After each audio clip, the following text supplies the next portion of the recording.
SS coaching centre में आप सबका हार्दिक स्वागत है।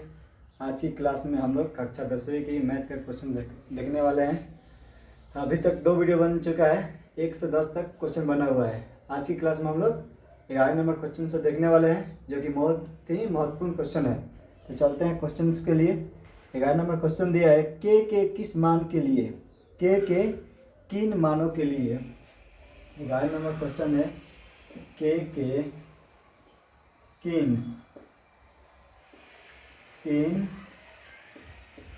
मानों के लिए, के किन मानों के लिए 2x स्क्वायर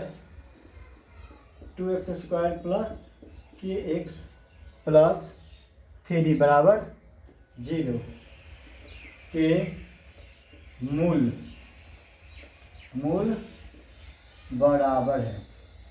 मूल बराबर है, ठीक है। के किन मानों के लिए 2x square plus kx plus 3 बराबर 0 के मूल बराबर है। तो मूल बराबर होने के लिए शर्त क्या होता है? मूल बराबर के लिए शर्त होता है d बराबर क्या होता है, बी स्क्वायर माइनस 4ac। मतलब बी स्क्वायर माइनस 4ac बराबर क्या आना चाहिए, 0। d के मान क्या आना चाहिए, d इक्वल टू 0, ठीक है। तो सबसे पहले क्वेश्चन में क्या दिया है, 2x square plus kx plus 3 बराबर 0। इसमें a के मान कितना है, ये a होता है, a के मान 2 दिया है, ये होता है b, ये किसका k के गुणक कितना दिया, x स्क्वायर का गुणक होता है a, तो x का गुणक कितना है 2, तो a के मान 2 हो गया। यहाँ x के गुणक k है, ये किसका मान है b, तो b के मान कितना है 3, b के मान 3 हो गया। आंसर में क्या मतलब b के मान क्या दिया है k, यहाँ हो गया k। c के मान कितना दिया है, c के मान दिया है कितना 3 दिया है। तो फॉर्मूला क्या होता है, बी स्क्वायर मूल बराबर होने के लिए होता है बी स्क्वायर माइनस 4ac बराबर क्या होता है 0।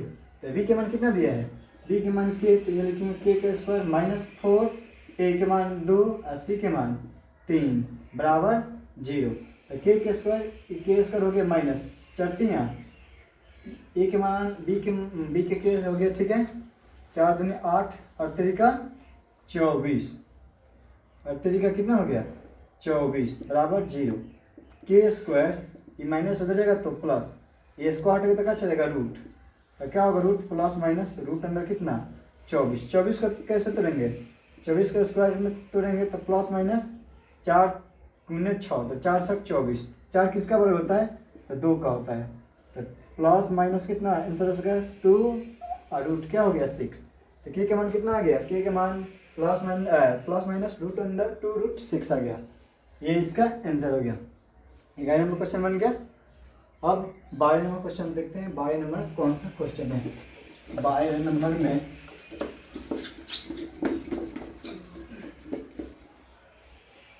डस्टर नहीं था।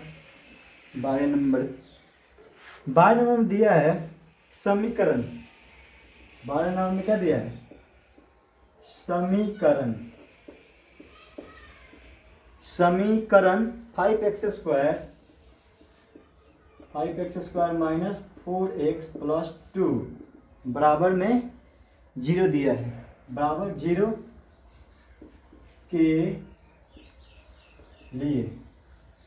के लिए यदि विवेचक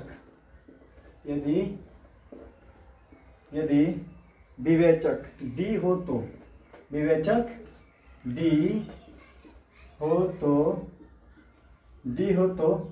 D का मान क्या होगा, D के मान निकालना है। तो D के मान कैसे निकलेगा, तो D बराबर क्या होता है formula, B square minus 4ac, ठीक है। तो क्वेश्चन क्या है, 5x square minus 4x plus 2 बराबर 0। एक्स स्क्वायर का गुणांक 5 दिया है, तो ए का मान कितना हो गया, ए के मान हो गया 5, एक से गुना कितना है -4 है, तो बी के मान कितना हो गया -4 और सी के मान कितना है, सी के मान 2 हो गया। तो डी बराबर क्या होता है, डी बराबर होता है बी स्क्वायर माइनस 4ac। तो डी बराबर बी के मान कितना दिया -4, तो -4 का स्क्वायर माइनस 4a के मान कितना दिया है 5, c के मान कितना दिया है 2। तो 4 का स्क्वायर कितना होता है, 4 का स्क्वायर 16, माइनस का स्क्वायर तो प्लस होता है क्योंकि माइनस का स्क्वायर मतलब माइनस गुने minus, minus into minus plus ही होता है, माइनस का चिन्ह तो माइनस। 5 का 20, 20 दूनी 40। तो डी के मान कितना आ गया, डी के मान माइनस कितना आएगा 24 आएगा। डी के मान क्या आएगा -24 आएगा। डी के मान आ गया, ये इसका आंसर हो गया -24। 12 नंबर क्वेश्चन हो गया। अब इसका आगे 13 नंबर देखते हैं। 13 नंबर कौन सा क्वेश्चन है, 13 नंबर में क्या दिया है, 13 नंबर दिया है हल करे। 13 नंबर में क्या दिया है, हल करे। 13 नंबर में दिया है हल करे। 13 में क्या दिया, हल करे। 6u क्या दिया है, 6u plus 3v, 6u plus 3v बराबर 6uv। और ये कितना दिया है, 2u प्लस में 4v बराबर कितना दिया है 5uv। इसको समीकरण फर्स्ट करते हैं, इसको करते हैं सेकंड। ठीक है, तो ये सब इसको किससे बनाएंगे, लुप्तीकरण विधि से। किस विधि से, तो लुप्तीकरण विधि से। तो यहाँ v के गुणन कितना दिया है 4, इसमें 4 से गुणन। यहाँ पे v के गुणन कितना है 3 से, 3 गुना करते हैं, 3 से गुना। अब गुना करते हैं पहले इसमें 6 में 4 से 6 चौका 24, 24u प्लस 4 में 3 से 4 12v बराबर 4 6। अब इसमें 4 6 24, 24uv। अब 3 से 3 दूनी 6u प्लस 4 12v बराबर 3 5 15uv। समीकरण क्या करने पर, घटाने पर, क्योंकि प्लस प्लस है इसको लिखेंगे घटाने पर, घटाने पर। ये प्लस है तो माइनस, प्लस है तो माइनस, ये भी प्लस है तो माइनस, ये सेम है। प्लस में 12 माइनस में 12 क्या हो गया, कट गया। ये प्लस और ये माइनस, तो 24 प्लस में 6 माइनस में, तो प्लस वाला ज़्यादा है। 24 में से 6 गया 18, 18u हो गया बराबर में। इधर 15 में से 24 में से 15 घटाएंगे कितना बचेगा 9u भी। यहाँ भी u, यहाँ भी u, क्या हो गया खत्म, बच्चा 18। इधर क्या बच्चा 9v, ये गुना है तो क्या करेगा भाग, तो 18 अब बाटा में कितना आ गया 2 नहीं, कितना 9 है तो 9 लिखेंगे बराबर v, 9 दूनी 18। तो v के मान कितना आ गया, v के मान 2 आ गया। और v के मान समीकरण फर्स्ट या सेकंड दोनों में से किसी में भी रख सकते हैं। तो v का मान समीकरण फर्स्ट में रखने पर, फर्स्ट क्या है, तो फर्स्ट 6u प्लस 3v बराबर कितना है 6uv। तो v का मान दिया है ना 6u है, तो u प्लस v का मान कितना है 2, तो मतलब 3 गुने 2 बराबर 6u। v के मान 2 दिया है, तो 6u प्लस 3 दूनी, ये गुना 3 दूनी 6 बराबर 6 दूनी 12u। अब ये बराबर के इधर भी 6u है, बराबर के इधर 12u है, दोनों सेम है, तो इसको उधर भेज देते हैं। ये हो गया 6, ये हो गया 12u, ये प्लस उधर जाएगा तो -6u। तो ये 6, 12 में से 6 गया 6u, 6 से 6 का हो गया कट गया 1, u के मान कितना हो गया 1, e और v के मान निकल गया, v के मान 2 और u के मान 1 आ गया। तो 13 नंबर क्वेश्चन बन गया। अब इसका आगे 14 नंबर क्वेश्चन देखते हैं। 14 नंबर क्वेश्चन कौन सा है, छुट्टी गया है मास्टर।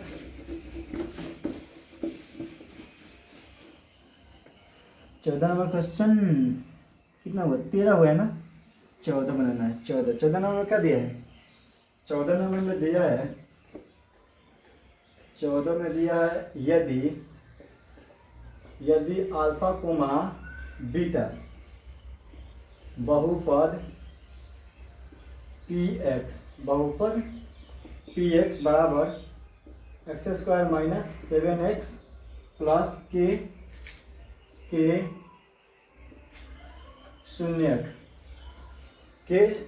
शून्यक है और अल्फा माइनस बीटा बराबर 1 है, तो k का मान होगा, ठीक है, k का मान चाहिए। ठीक है, सबसे पहले क्या दिया है, बहुपद px दिया है, क्या दिया है, x² माइनस 7x प्लस क्या दिया है के दिए, ठीक है। और इसका तो मान दे दिया अल्फा माइनस बीटा बराबर 1 दिया है, हमको के मान चाहिए, ठीक है। तो सबसे पहले यहाँ से क्या करते हैं, अल्फा प्लस बीटा का मान निकालते हैं। बहुपद के शून्यकों का योग, बहुपद के शून्यक का योग, योग क्या होता है, अल्फा प्लस बीटा बराबर माइनस बी बाई ए, ठीक है। तो अल्फा प्लस बीटा बराबर माइनस बी बाई ए, तो बी के मान कितना है, यहाँ माइनस में ए के मान, बी के मान सी के मान, तो बी के मान माइनस में 7, माइनस माइनस प्लस 7, ए के मान 1 से गुणा 1 है, तो 1 दिया 1 को नहीं लिखते हैं, तो क्या हो गया, अल्फा प्लस बीटा का मान 7 हो गया। अब शून्यक, बहुपद के शून्यकों का योग, बहुपद के शून्यकों का योग, यहाँ पर लिखेंगे शून्यकों का योग तो हो गया, शून्यकों का गुणनफल, गुणनफल क्या होता है, अल्फा इंटू बीटा बराबर सी बाई ए, सी बाई ए, तो अल्फा इंटू बीटा बराबर सी बाई ए, सी के मान के दिया है, ए के मान 1, तो 1 लिखेंगे नहीं, ठीक है। तो सबसे पहले क्या करेंगे, यहाँ पर इसको लिखते हैं दोनों तरफ वर्ग करने पर, क्योंकि अल्फा माइनस बीटा का मान तो होता नहीं है, तो क्या करेंगे, दोनों तरफ वर्ग करने पर, दोनों तरफ वर्ग करने पर क्या हो गया, अल्फा माइनस बीटा इसका होल स्क्वायर बराबर 1 के square, a minus b whole square क्या होता है, ए स्क्वायर मतलब अल्फा के स्क्वायर माइनस बी माइनस 2, ये है b, alpha into beta plus B square मतलब बीटा का स्क्वायर बराबर 1। तो इसको ये करेंगे, alpha square plus beta square, minus में क्या है 2 अल्फा इंटू बीटा बराबर 1। अब A square plus B square का फॉर्मूला क्या होता है, A plus B the whole square मतलब अल्फा प्लस बीटा का क्या हो गया whole square minus 2 A B मतलब 2 अल्फा बीटा माइनस में 2 अल्फा बीटा दिया ही है बराबर 1। तो अल्फा प्लस बीटा बराबर अल्फा प्लस बीटा का होल स्क्वायर ए माइनस 2 और 2 कितना हो गया 4 अल्फा, अल्फा इंटू बीटा बराबर 1। तो अल्फा प्लस बीटा का मान दिया है कितना 7, तो लिखेंगे 7 का square minus 4 alpha into beta का मान क्या दिया है के, तो यहाँ लिखेंगे 4 के बराबर 1। 7 का स्क्वायर 49 माइनस 4 के बराबर 1 प्लस हो जाएगा तो माइनस 4 के बराबर 1 माइनस 49 घट के कितना आ गया माइनस 48, माइनस माइनस कट गया बचत 48, के का मान कितना आ गया के का मान 12। 14 नंबर क्वेश्चन बन गया। अब 15 नंबर क्वेश्चन देखते हैं। 15 नंबर कौन सा क्वेश्चन है, 15 नंबर में 15 नंबर क्वेश्चन देखते हैं। 15 नंबर क्वेश्चन क्या है, 15 नंबर में दिया है अभाज्य गुणनखंड की विधि से मसब और लसब निकालना है। अभाज्य गुणनखंड की विधि से, अभाज्य गुणनखंड, अभाज्य गुणनखंड की विधि से मसब और लसब निकाले। क्वेश्चन क्या दिया है, तो 12 ठीक ना दिया है। अभाज्य गुणनखंड विधि से मसब लसब ज्ञात करने के लिए 12 15 21 दिया है, 12 15 21। तो मसल लसब ज्ञात करना, अभाज्य गुणनखंड सबसे पहले अभाज्य गुणनखंड कर दे। 12 का गुणनखंड 2 से 6, 2 से 3, 3 से 1, अब 15 का 15 3 से 3 5 15, फिर 5 से 1 21 का 3 7 21 7 कम 7 हो गया। तो 12 का गुणन क्या आया है 2 गुने 3, 1 को नहीं लिखेंगे 15 क्या है 15 में 3 गुने 5, 21 में क्या दिया है 3 गुने 7। अब मसब सबसे पहले क्या करेंगे HCF निकालेंगे, HCF मसब निकालना है। तो सबसे पहले देखें कॉमन क्या है, कॉमन इसमें भी 3 है, इसमें भी 3 है, इसमें भी 3 है, तो 3 का हो गया, तीनों में 3 है तो 3 कॉमन हो गया। तो 3 कॉमन है तो मसब कितना आ गया 3। अब निकालना है लसब LCM, तमाशा में जो भी आंसर आता है ना वो एलसीएम में लिख लेते हैं। एलसीएम कितना लिख दिया 3 इंटू, अब देखो कॉमन है कि नहीं, अगर कोई कॉमन नहीं है, दो को है तो दोनों दो लिख देंगे, उसके बाद 5, उसके बाद 7, 2 दूनी के 4, 4 5 20, 20 3 60, 60 में 7 से 7 तक 42, 400 क्या हो गया 20, 420 15 नंबर हो गया क्वेश्चन।